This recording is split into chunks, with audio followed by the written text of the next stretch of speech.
What's going on? It's Ed here from ClicksGeek. We're a Google Premier Partner Agency, and we specialize in lead gen for local businesses. And in today's video, we're going to talk about ways that local businesses can generate leads, or lead generation for local businesses, if you will.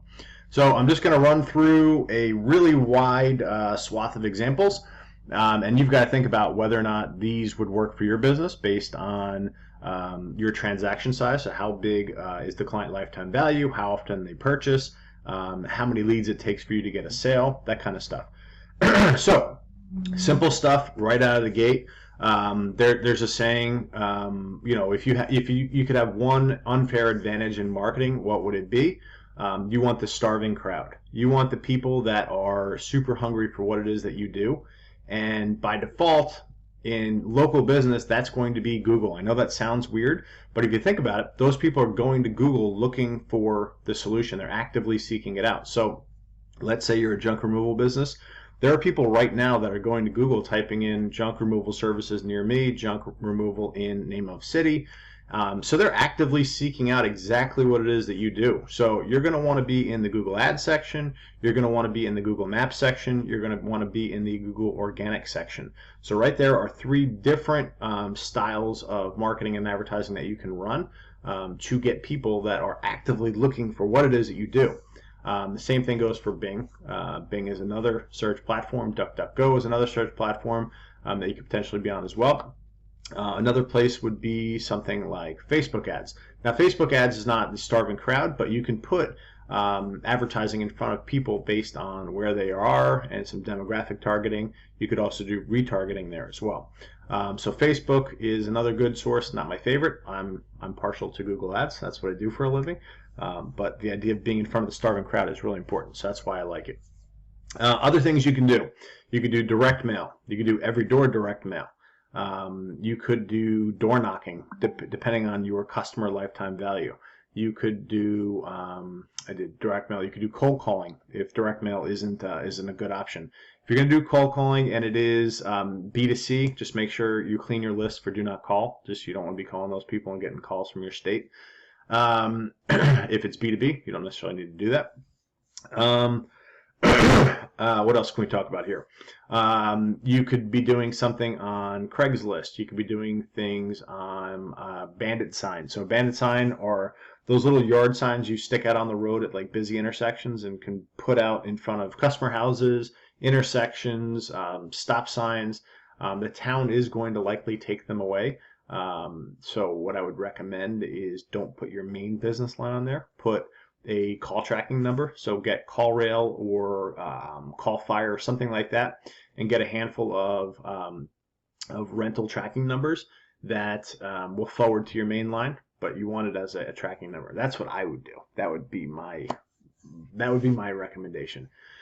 And what else can we do? We could do strategic alliances. So what is a strategic alliance, or what is a joint venture? So basically what you want to do is find out who already works with your audience or your core market that you're trying to get in front of and has no like and trust with them already, or also known as affinity. This style of marketing is something I've learned from Jay Abraham, who's the master at joint venture and strategic alliance marketing. If you haven't checked out his book, Getting Everything That You Can Out of All You've Got, I highly recommend reading that book. It's an excellent business growth book, and it's a really easy read packed with stories from his career. Highly recommend it.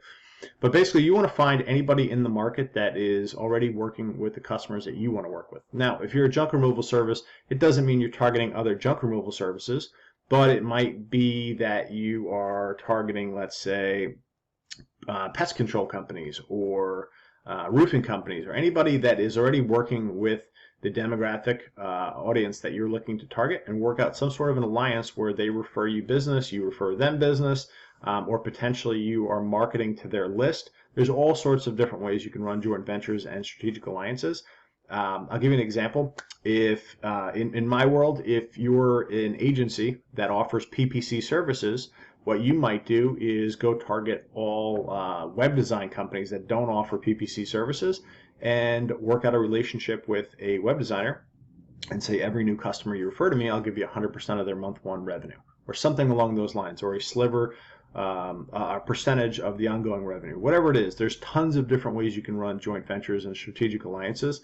But just go on our channel. We've got a bunch of videos on the topic that'll go more in depth to give you more insight on it. But start there, and then also read Jay Abraham's book. It's excellent. And then there's another book called, I think it's called Joint Ventures by Sohail Khan, who I interviewed on the channel. Another awesome book to read.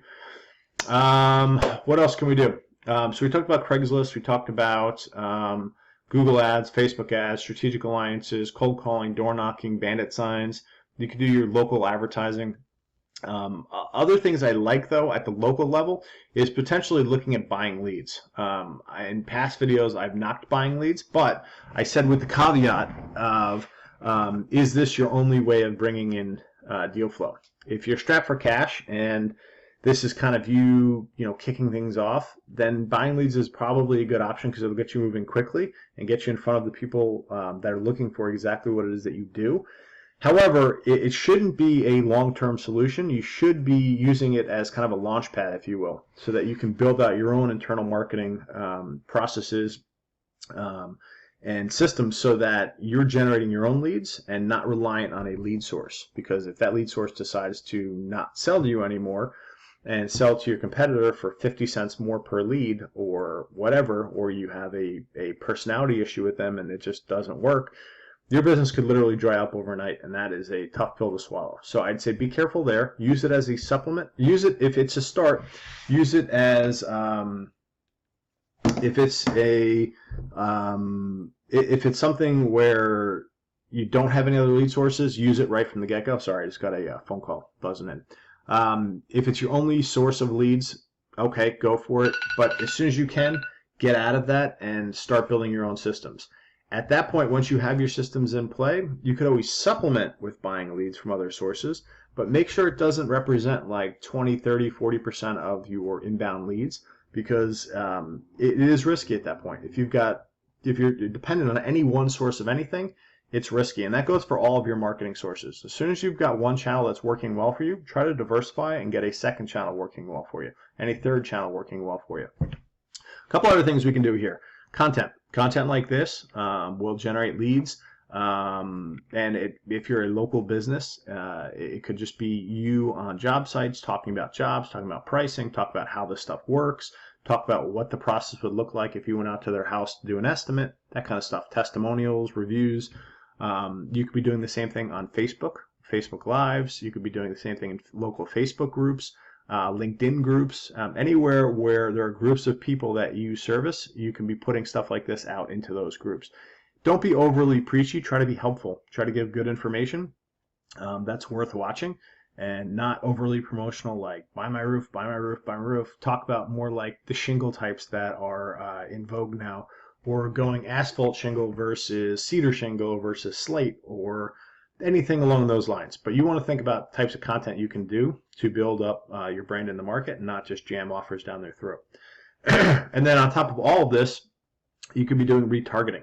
So anytime someone visits your website, you could be retargeting them with ads on the Google Display Network, on the Facebook network, on YouTube, where they're basically just, you're putting your brand in front of them more and more and more and more to build up that know, like, and trust, and it's done automatically in the background. So yeah, I think that's a good option for you. If that's something you'd like to implement, just go to YouTube, type in how to set up a Google Ads retargeting campaign or how to set up a Facebook retargeting campaign. There'll be tons of tutorial videos that'll walk you through step by step. You don't need to hire someone to do that for you. Pretty straightforward. That's it for today. My name's Ed. I'm one of the founders here at ClicksGeek. We're a Google Premier Partner Agency. We specialize in lead gen for local businesses.